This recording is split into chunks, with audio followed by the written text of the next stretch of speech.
So here's a project that I've delayed for a while. A, because it took a while to get everybody caught up and taking this test. And then B, because it didn't matter. So this is the problems test from chapters 1 and 2. So I'm not sure what to do with this. Most years after we take the test and we graded it and I gave it back to you, there's problems that we need to like dig out. And most years what we do is, if you remember, we did a practice test and then we did a smaller problem practice test. I don't know if you remember that. We did like a smaller run at it. It was just like a front back thing with conversions and significant digits on it. Most of the time we get to this point of the year and that stuff still needs work, and we do another like review or two and take another test to try to iron out the kinks in that before we move on to chapter 4. You guys had the best test that we've had in this. Most years it's been in like the 70s-ish, sometimes even in the 60s. You rounded averaged an 80. It was like a 79 point something. So I don't know if that's as big of a need, but I would like to at least take a run through this and field some questions. So, and then we'll try to reach a verdict. So you don't have to fix these. We never fix the science tests. But let's take a run through the front. Anybody on the front of this have any kind of questions of what an answer was supposed to be? Because here's the thing. If you don't get this figured out, you're going to leak points all year. Like if you don't know how many significant digits there are, or if you can't round it to be 3, or if you can't get things converted, you're going to leak points on and off all year. And I'd rather fix the leak in September than watch you just leak significant digit points like all over the place all year long. But anybody on the front page, anybody have anything wrong or anything misunderstood that you want me to try to tell you what an answer would have, could have, should have been?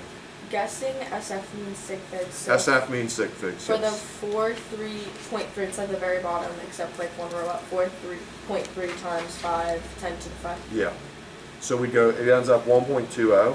Okay, I just put a bar over it. That's what I was thinking. You only put the bar on whole numbers. Okay. If it's at the end of the decimal positions, it's already a sig fig. Okay. The bar is only existing That's what I for was the guessing. whole number I just wanted to positions. double check. Yep. And there was somebody last year that never figured that out, and no matter how many times I explained it to them, they kept putting bars on all their decimal zeros, and I kept telling them, don't put bars on decimal zeros, and they kept putting bars on decimal zeros. I bet I marked it wrong 100 times. And that's like 50 points. That's like a lot of points to leak over one misunderstanding. So, anybody else front? Anything? Can you tell me the answer is 16? 16, the left 16? Yes. It's 31.47. We'd want to round Okay, those yeah. both to be in the hundredths and then go RF. Yeah. Okay. Anybody else front? Yep. Can you tell me the answer for 15? 15, like the final one of the line? Yeah. It would be 800,000, and you have to put a bar on the 0 that's before the comma, because that's the third position. Does that make sense?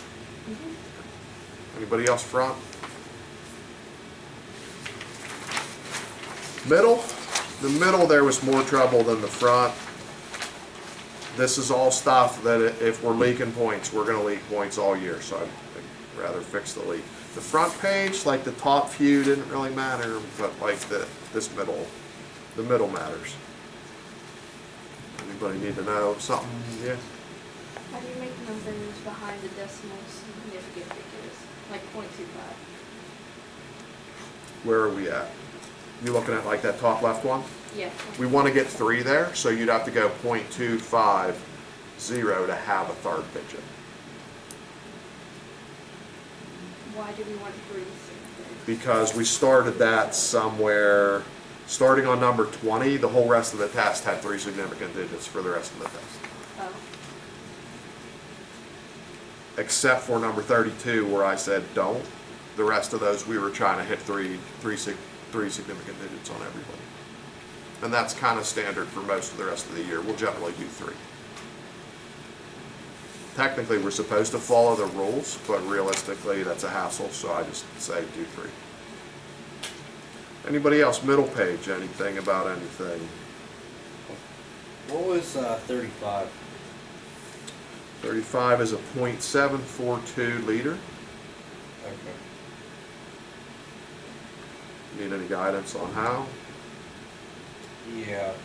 So I would do like a mini version of this. Start with the grams, and then go grams per milliliter using the number I gave you, 0.88. and then milliliters to liters with 1,000 coming into play. You with that? Yeah. Anybody else on middle page? Anything I can do to try to clean? 38 to 45, anything I can do there to help clean? What was the right answer for 43? I already. 19,700. Okay. Need help with how? No, I You got got that. When I redid it, at least. Got a hand? Yeah, how would I do 41? 44, 41. 41. Yeah. Those we had a shortcut cheat code on, and those are not coming back. They're rarely coming back. So 39 to 42, you're not going to leak points over that. But our trick on this was that grams were buddies with milliliters, so those units work the way that one is. And then if we were making a mass, we were going to multiply. So we could just multiply the two numbers and pop an answer out. But if you forget that trick, it isn't going to matter again for like a long time. So we're not doing specific. I wouldn't gravity. no, if we retest this, it would have nothing to do with the specific gravity problems. 39 to 42 would get cut, but the surrounding stuff would like stay alive. Could you actually like walk through how to do it? What's that? Could you walk through how to do it? Yeah, just multiply. If you're making a mass, just multiply. And I'd go with the memory trick of M. Making mass means multiply. Just multiply the numbers. That may not ever be back.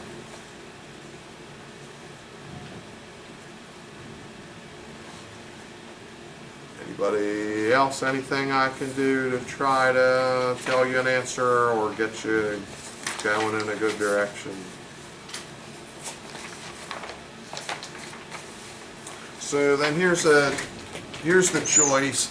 This week we already have the schedule established, like I described. So tomorrow we're on day 1 already. Monday we're looking at homework.